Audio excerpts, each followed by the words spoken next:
I discovered my HOA was selling bottled water with a fancy label featuring a spring on the mountainside when I stopped at a gas station in Boulder, Colorado, and the spring on that bottle was mine. My name is Marcus Newman, and I had purchased a 20-acre property in the foothills west of Boulder 3 years ago, specifically because it had a natural artesian spring. The spring had been flowing for generations, documented in geological surveys dating back to the 1890s. When I bought the property, the spring was one of the main selling points. Crystal clear water bubbling up from deep underground, constant flow year-round, and according to the previous owner, some of the purest water in Colorado. I had plans to eventually start a small sustainable farm using the spring water for irrigation and maybe even selling excess water locally. But those plans were still in development while I worked my remote job as a software engineer from my newly built cabin. The property sat at the end of a winding gravel road, bordered by national forest on two sides and the Pine Ridge Estates development on the other. Pine Ridge Estates was a planned community of expensive homes with an infamously aggressive HOA. I had specifically avoided buying in that development, choosing instead to purchase an older parcel that predated the HOA by decades. My land had nothing to do with their association, or so I thought. The bottle in my hand at that gas station read, "Mountain Springs Pure Artesian Water Sourced from the Pristine Pine Ridge Estates Nature Preserve." The image showed my spring. I recognized the distinctive rock formation, the way the water pooled before flowing downhill, even the old pine tree with the split trunk that stood about 30 feet from the source. My stomach dropped as I turned the bottle over. The company name was listed as Pine Ridge Beverage Company, LLC, with an address that matched the HOA office. I bought every bottle they had on the shelf, 6 of them, and drove straight home. My property had a locked gate, which I had installed after moving in because I valued my privacy. As I pulled up to the gate, I immediately noticed it was standing open. The chain had been cut clean through, and fresh tire tracks led up my driveway. My heart pounded as I drove up the winding path to where my spring was located, about a quarter-mile from my cabin. What I found made my blood boil. Someone had constructed a concrete platform over my spring, completely covering the natural pool where water had bubbled up for centuries. Industrial pipes had been driven into the ground, clearly tapping directly into the aquifer. A pumping station hummed quietly, and thick hoses ran from the equipment down the hillside toward the Pine Ridge Estates development. The entire area had been cleared of brush, and construction debris littered the ground. A chain-link fence now surrounded the whole operation, with a sign that read, "Pine Ridge Estates, HOA, authorized personnel only, no trespassing." They had put a no trespassing sign on my own property. I pulled out my phone and started taking pictures and videos, documenting everything. The pumping equipment looked expensive and professional, not some jerry-rigged operation. This had cost serious money to install. I walked the perimeter of the fence, filming the entire setup. That was when I noticed the security camera mounted on a pole, pointed directly at the spring. They were monitoring my property. I drove back down to my cabin, my mind racing. This was not just trespassing. This was theft, destruction of property, and apparently a commercial operation running on my land without my permission. I pulled out my property deed and survey documents, spreading them across my kitchen table. The spring was clearly marked on the survey, well within my property boundaries. There was no ambiguity, no disputed border. The spring was mine, documented and legal. The next morning, I drove to the Pine Ridge Estates HOA office, a fancy building at the entrance to their development with pristine landscaping and a fountain out front. Inside, the receptionist looked up with a practiced smile. "I need to speak with whoever's in charge," I said, keeping my voice level despite the anger simmering underneath. "Do you have an appointment?" she asked. "No, but I think the HOA president will want to see me. It's about the illegal operation you're running on my property." Her smile faltered. "Let me see if Mrs. Patterson is available."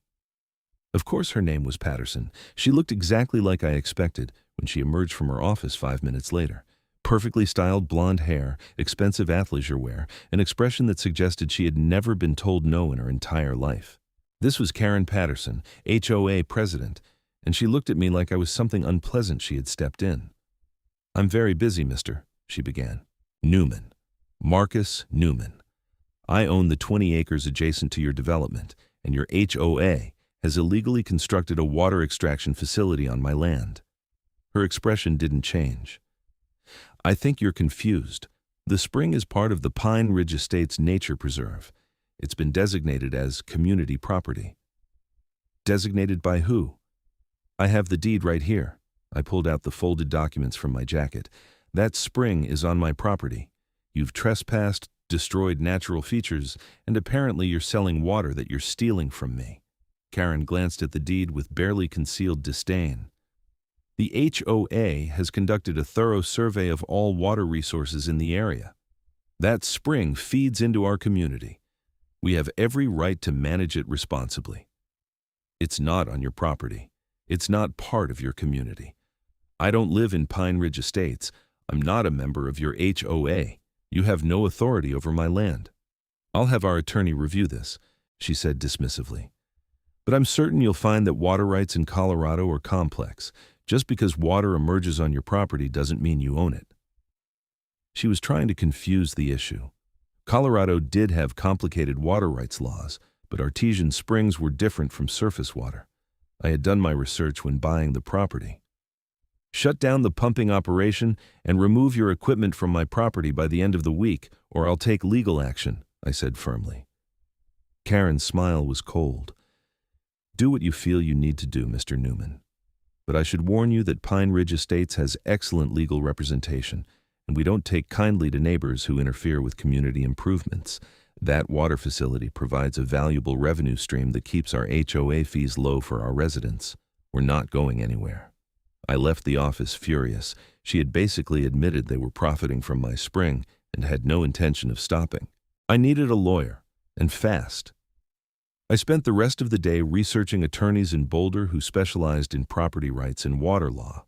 Colorado water law was indeed complex, with different rules for different types of water sources. Surface waters, groundwater, and springs all had different legal frameworks. I needed someone who really knew their stuff. I found an attorney named David Hernandez who had excellent reviews and had won several cases involving property disputes and water rights. His office was able to squeeze me in the next afternoon. I brought all my documentation, the property deed, the original survey from when I purchased the land, the geological survey from the 1890s that showed the spring, photos of the spring before any construction, and my recent photos and videos of the HOA's facility. David was in his 50s, with graying hair and a no-nonsense demeanor. He listened to my story without interrupting, reviewed my documents carefully, and then leaned back in his chair. They've really screwed up, he said. Artesian springs in Colorado are considered tributary groundwater, which means they're connected to the natural stream system. However, your property rights are clear. The spring originates on your land, and you have what's called a prior appropriation right, because the spring was documented and in use before any of this development existed.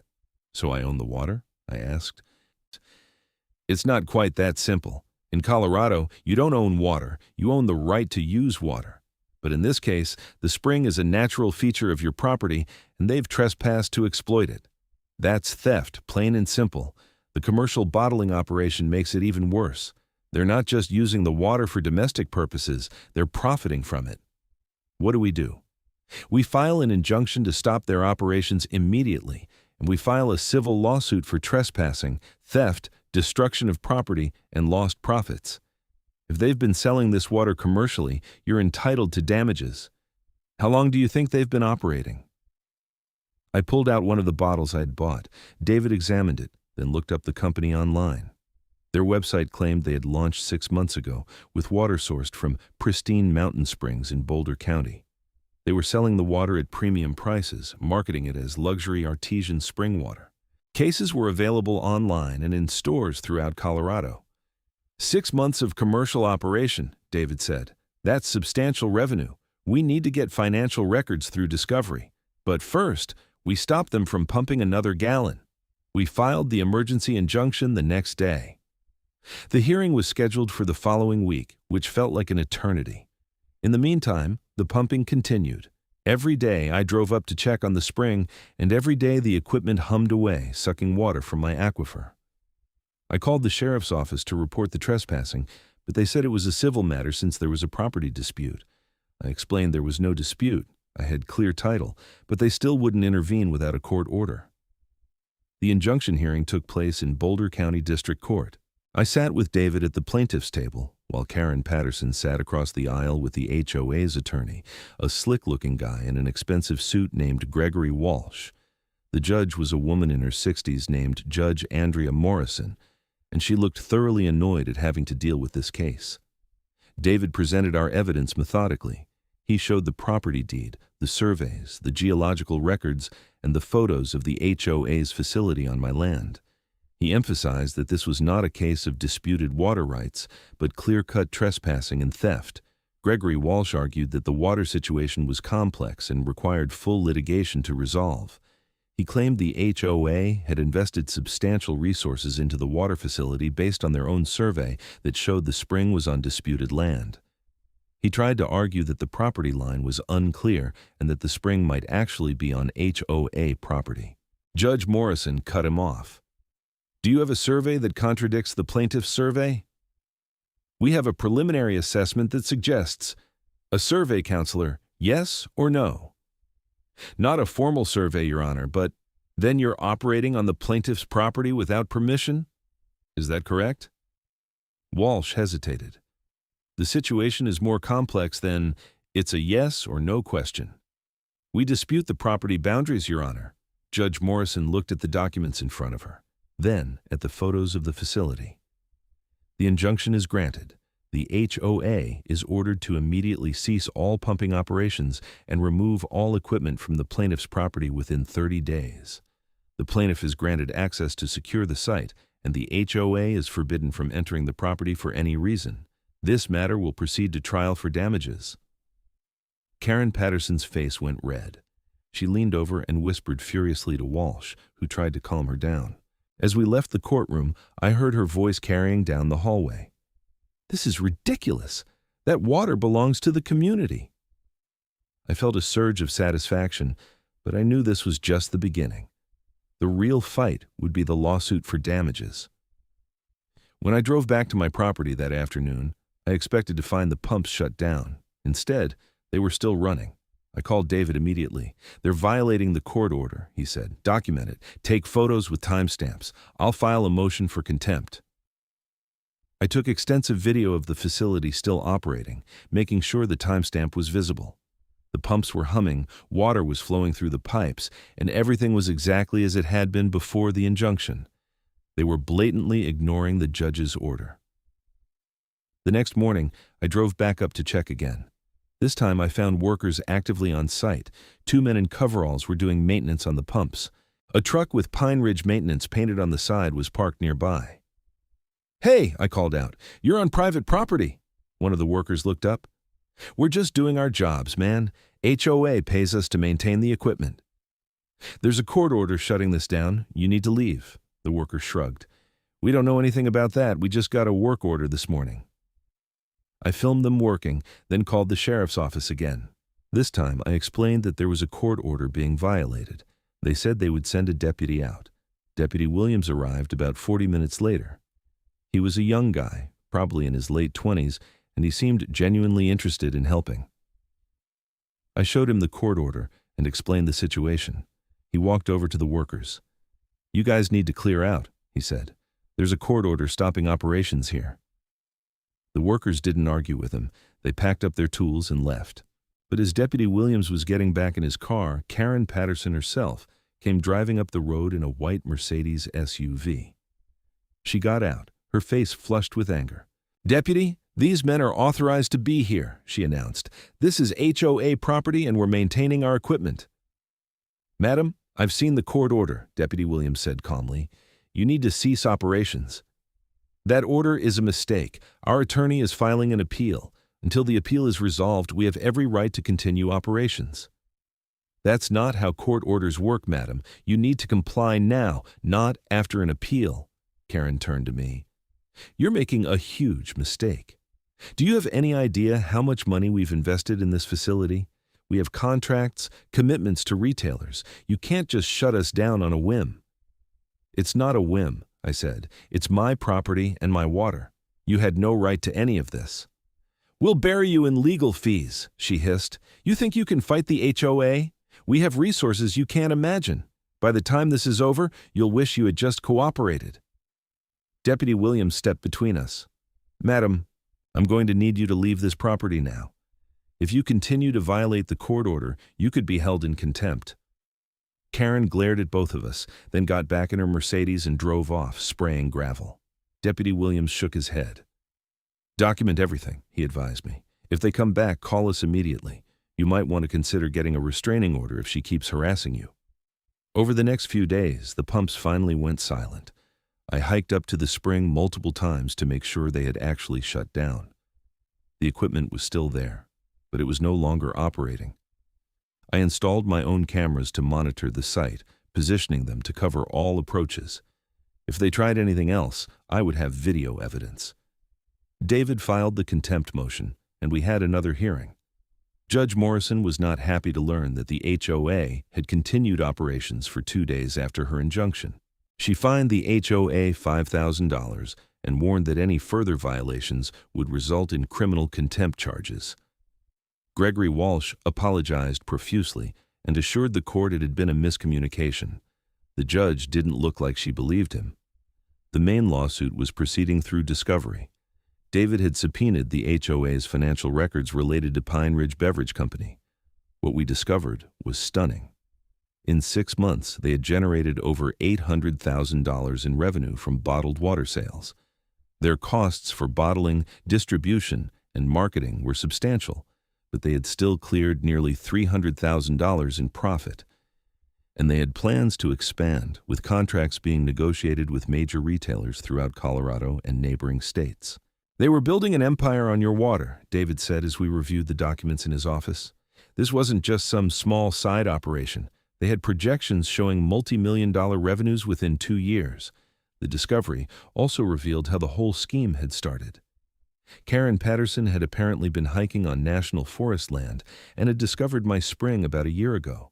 She didn't realize it was on private property, or maybe she didn't care. She convinced the HOA board that they could create a revenue stream by bottling and selling the water. They hired a consultant who did a geological assessment and confirmed the water quality was excellent, perfect for commercial bottling. They formed an LLC, invested HOA funds into the equipment and initial bottling operation, and launched the business.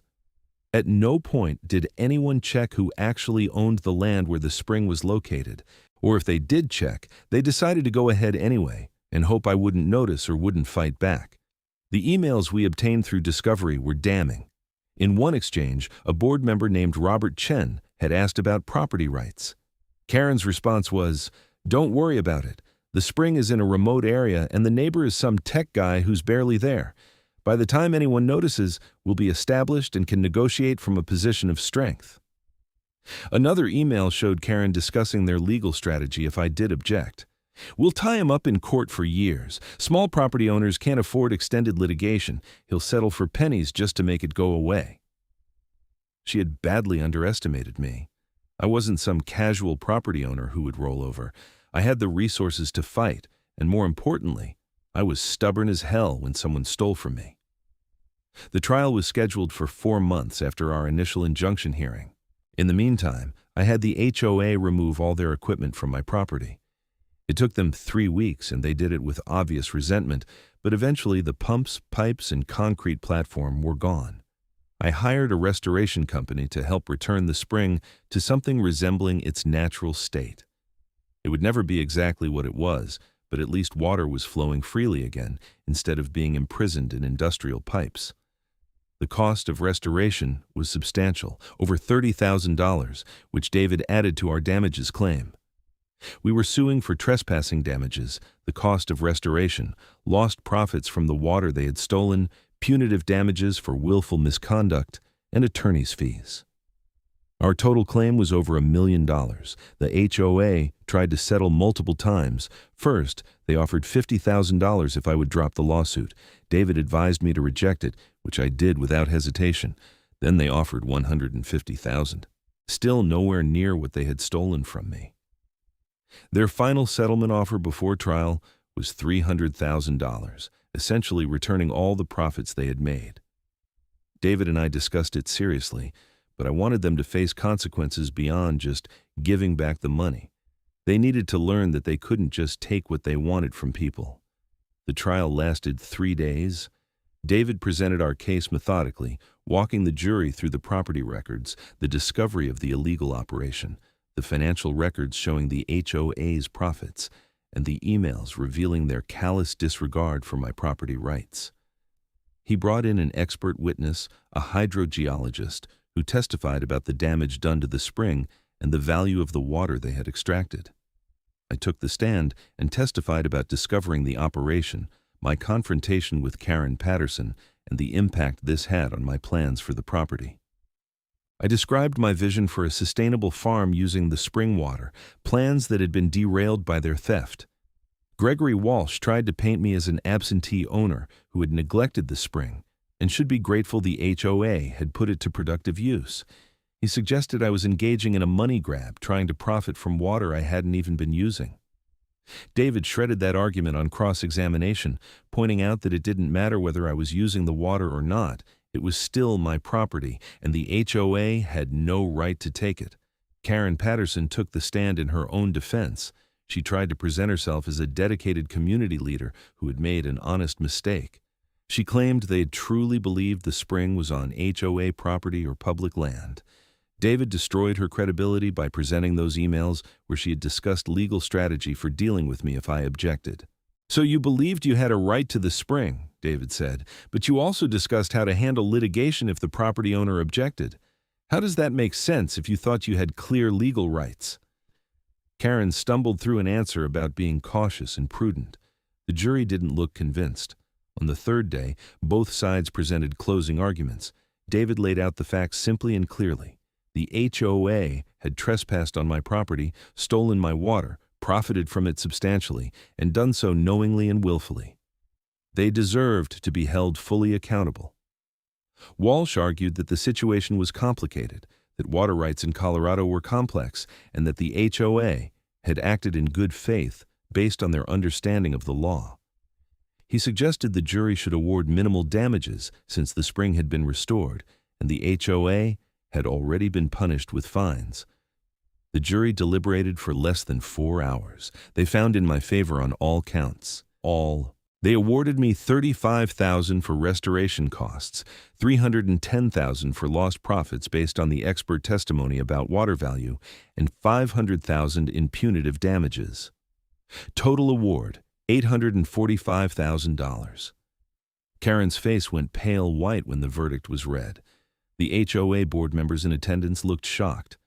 I felt a wave of relief and vindication wash over me. But the story didn't end there. About a week after the verdict, I got a call from David. "You need to see something," he said. "Meet me at my office." When I arrived, he showed me a news article. The FBI had opened an investigation into Pine Ridge Estates HOA. Apparently, our case had caught the attention of federal investigators because the bottled water had been sold across state lines, making it interstate commerce. More importantly, the HOA had been using resident HOA fee payments to fund the illegal bottling operation without properly disclosing the investment to the homeowners. That potentially constituted fraud. "There's more," David said. "I've been contacted by 3 other property owners in the area. They've been doing research since our trial got media coverage, and they believe the HOA has been trespassing on their properties too. Not for water, but for other things. One guy discovered the HOA built a shed on his land and is renting it out for storage. Another found out the HOA is using a corner of her property for equipment staging. They're looking into filing their own lawsuits." The Pine Ridge Estates HOA was unraveling. The FBI investigation expanded over the following months. Investigators discovered that Karen Patterson and 2 board members had been siphoning money from HOA accounts beyond just the water bottling venture. They had created multiple LLC shell companies and had been funneling HOA funds through them, paying themselves management fees and bonuses that were never disclosed to residents. The water bottling scheme was just one piece of a larger pattern of financial misconduct.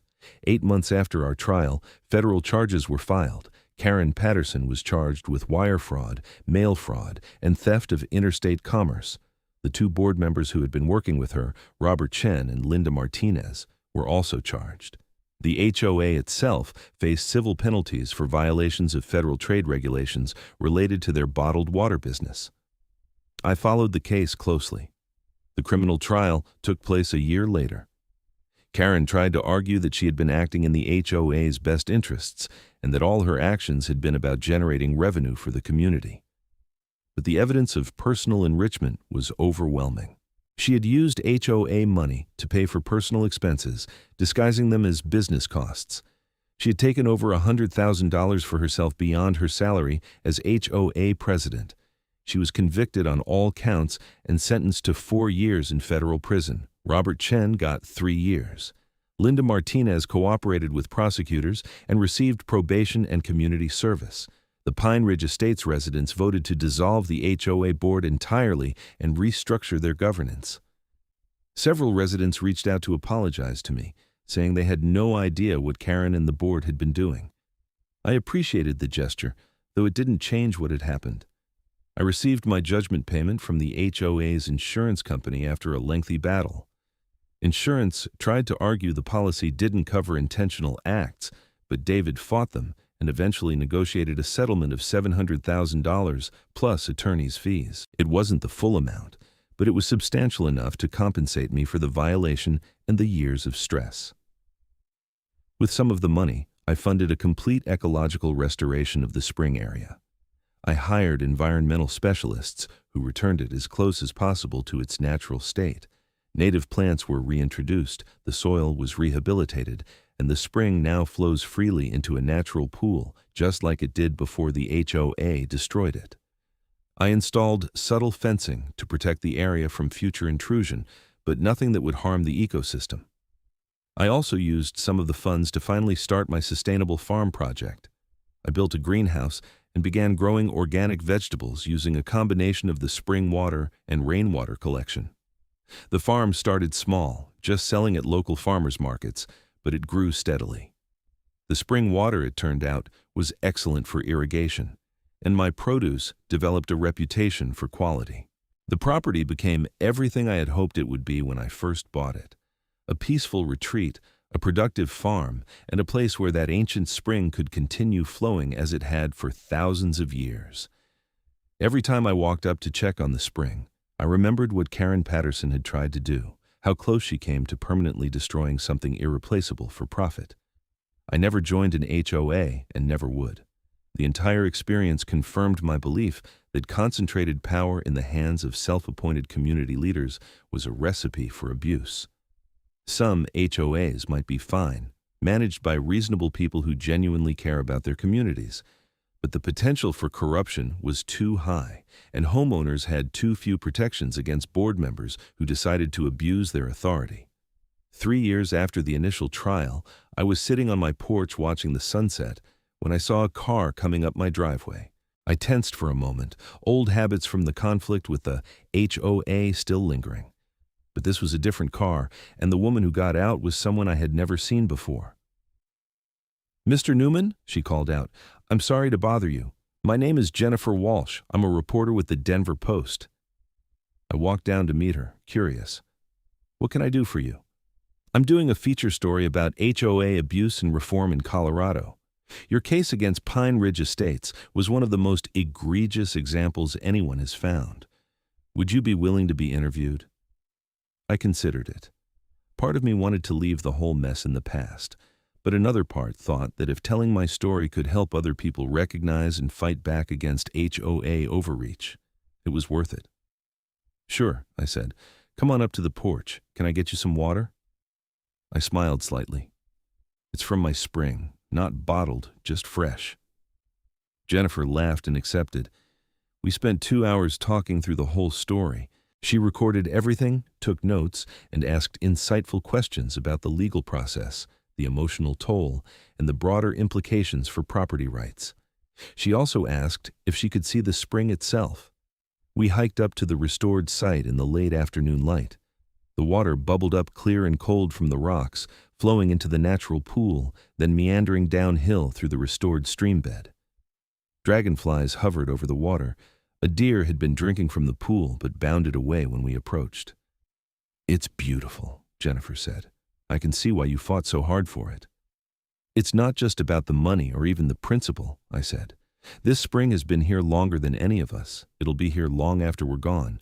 Someone needed to protect it from people who only saw dollar signs." The article came out a month later, a long-form feature piece that went into detail about my case and several others around Colorado. It sparked a conversation about HOA reform in the state legislature. Some lawmakers proposed new regulations requiring HOA boards to carry insurance, submit to regular audits, and face stricter penalties for abuse of power. I testified at a committee hearing, describing what I had experienced and advocating for stronger protections for property owners. Not all of the proposed reforms passed, but some did. Colorado enacted a law requiring annual independent audits of HOA finances for any association with more than 50 homes. Another law made it easier for homeowners to challenge HOA actions in court without risking their homes. It wasn't perfect, but it was progress. As for me, I continued building my farm and my life on that 20 acres. I never regretted buying the property, despite everything that happened. If anything, the fight with the HOA had given me a deeper appreciation for what I had.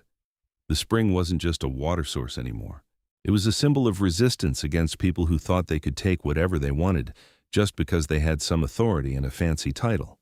I eventually started dating someone, a woman named Beth Brooks, who worked at the Boulder Farmers Market where I sold my produce.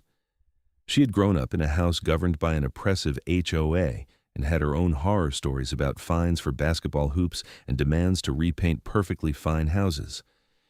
We bonded over our shared skepticism of neighborhood associations. Beth moved in with me 2 years after we started dating. She loved the property as much as I did and contributed ideas for expanding the farm. We added chickens, then bees for honey production. The spring water continued to be the heart of everything, providing irrigation for our crops and drinking water for the animals. One morning, about 5 years after the original verdict, Beth and I were having coffee on the porch when we saw someone hiking up from the direction of the spring. I tensed immediately, but Beth put a hand on my arm. "Wait," she said. "That looks like a kid." It was indeed a kid, maybe 12 years old, looking nervous as he approached the house. Excuse me?" he called out. "I'm sorry for being on your property. I was just hiking and I found this amazing spring up there. I didn't know it was private land." I relaxed. "It's okay. You're not in trouble. Just be careful around the spring, all right? It's a special place." "It's the coolest thing I've ever seen," the kid said enthusiastically. "Water just coming right out of the rocks like that. My name is Tyler. I live in Pine Ridge Estates down the hill." Pine Ridge Estates. The community was still there, of course, now with a reformed HOA structure and new leadership. Most of the original residents had stayed, trying to rebuild their community's reputation after the scandal. "Well, Tyler, the spring is pretty special. It's been flowing for thousands of years." "My mom told me there was some big lawsuit about it," Tyler said. "She said the old HOA president tried to steal it or something." "Something like that," I said. "That's messed up. I'm glad you stopped them." Tyler looked back toward the spring. "Do you think I could come back sometime, just to see it again? I'll ask permission first this time." I glanced at Beth, who smiled and nodded. "Sure," I said, "but bring your mom with you next time so she knows where you are, and I'll show you around properly." Tyler came back the following week with his mother, who apologized profusely for her son trespassing. I waved off the apology and gave them both a tour of the spring and the farm. Tyler was fascinated by everything, asking questions about the ecology, the geology, and how artesian springs worked. His mother, Sandra, seemed genuinely interested too. Over the next few months, Tyler became a semi-regular visitor. He would come up with his mother on weekends, and I started teaching him about sustainable farming, water conservation, and the local ecosystem. He was a smart kid, genuinely curious about the natural world. It reminded me why I had fought so hard to protect the spring in the first place, not just for myself, but for future generations who deserve to experience these natural wonders. One afternoon, while Tyler was helping me weed the garden, he asked, "Do you think you'll ever sell water from the spring? You know, the right way, not like how the HOA did it?" I had thought about it over the years. The water was exceptional quality, and there would definitely be a market for it. But every time I considered it, something held me back. I don't think so, I said. The spring gives us everything we need for the farm. Turning it into a commercial operation would change what this place is about. Some things shouldn't be commodified. Tyler nodded thoughtfully. That makes sense. My mom says that's called integrity. Your mom sounds smart. She is. She's on the HOA board now. She's always saying they need to do better than before, that they have to earn back trust. It was strange to think that Pine Ridge Estates was still right there, down the hill, slowly recovering from the corruption that had nearly destroyed it. Some of the residents had moved away after the scandal, unable to stomach living in a community that had been so thoroughly corrupted. But others had stayed and were working to rebuild something better. 7 years after the verdict, I received an unexpected letter. It was from Robert Chen, the former board member who had gone to federal prison along with Karen Patterson. He had been released after serving his sentence and wanted to apologize. The letter was handwritten, several pages long. He detailed his regret and shame over what he had done. He explained that he had gotten caught up in Karen's vision of generating revenue for the community and hadn't stopped to question the ethics or legality of it. He had served his time, lost his professional license as a CPA, and was now working as a bookkeeper trying to rebuild his life. He didn't ask for forgiveness, just wanted me to know he was sorry. I read the letter twice, then set it aside. I wasn't sure how I felt about it. Part of me appreciated the apology. Another part thought it was too little, too late. Beth read it over my shoulder and said, "At least he's taking responsibility. That's more than Karen ever did." She was right. Karen Patterson had never apologized, never shown any remorse. According to news reports, she was still in federal prison, maintaining that she had done nothing wrong and was a victim of overzealous prosecution. She would be released in another year, and I hoped I never crossed paths with her again. The farm continued to thrive. We expanded into specialty crops, focusing on heirloom varieties that weren't available in regular grocery stores. Our reputation grew, and we started supplying several high-end restaurants in Boulder and Denver. The spring water was a key part of our brand, though we were careful to use it sustainably, never taking more than the natural flow could support. I also became an advocate for property rights, speaking at conferences and community meetings about the importance of understanding your property boundaries and legal rights. I shared my story as a cautionary tale about what could happen when organizations like HOAs overstepped their authority. Some people called me paranoid. Others thanked me for raising awareness. 10 years after the initial confrontation with Karen Patterson at the gas station, I stood at the spring with Beth on a clear autumn morning. The aspens were golden, the air was crisp, and the water bubbled up as it always had, clear and cold and eternal. We had built a good life here, despite the chaos and conflict that had marked our first years on the property.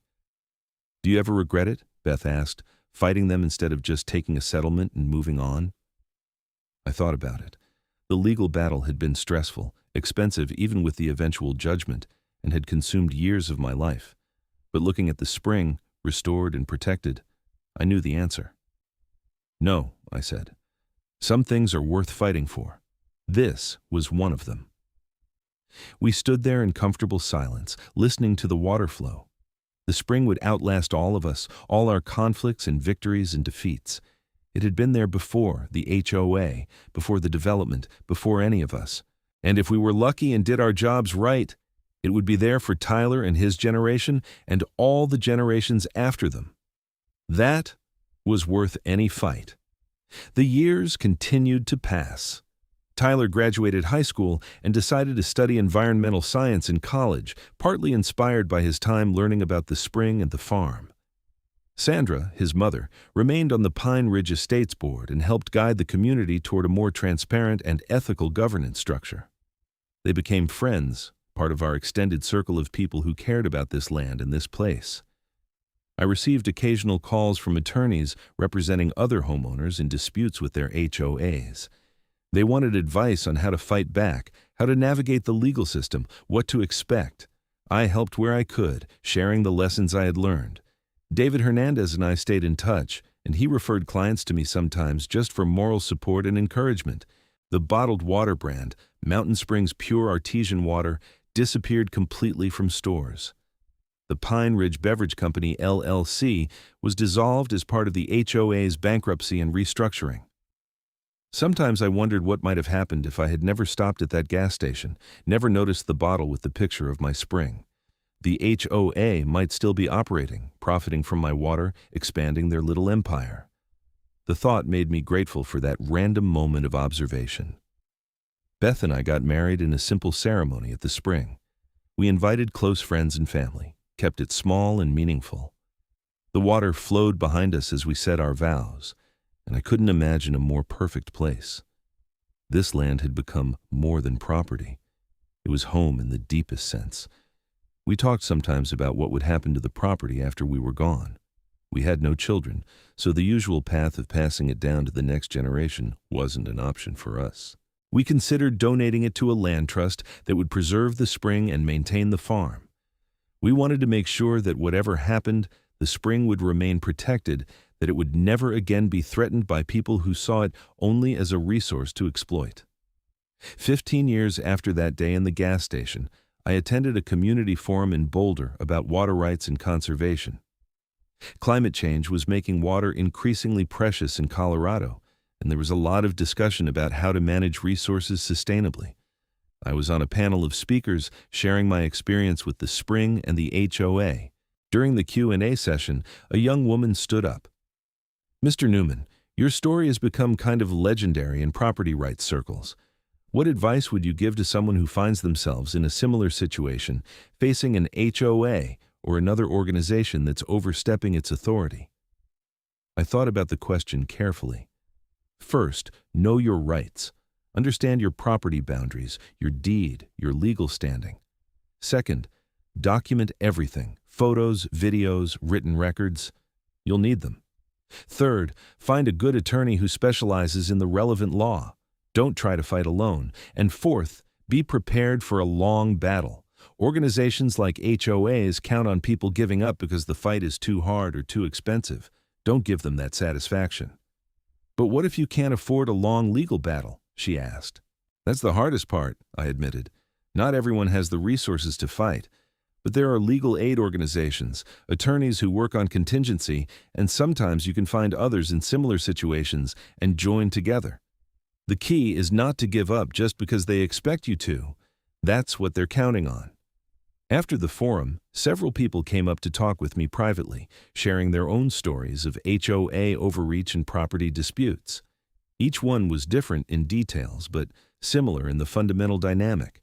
An organization with some power deciding it could do whatever it wanted, regardless of individual property rights. Some had fought back successfully, others had given up and either complied or moved away.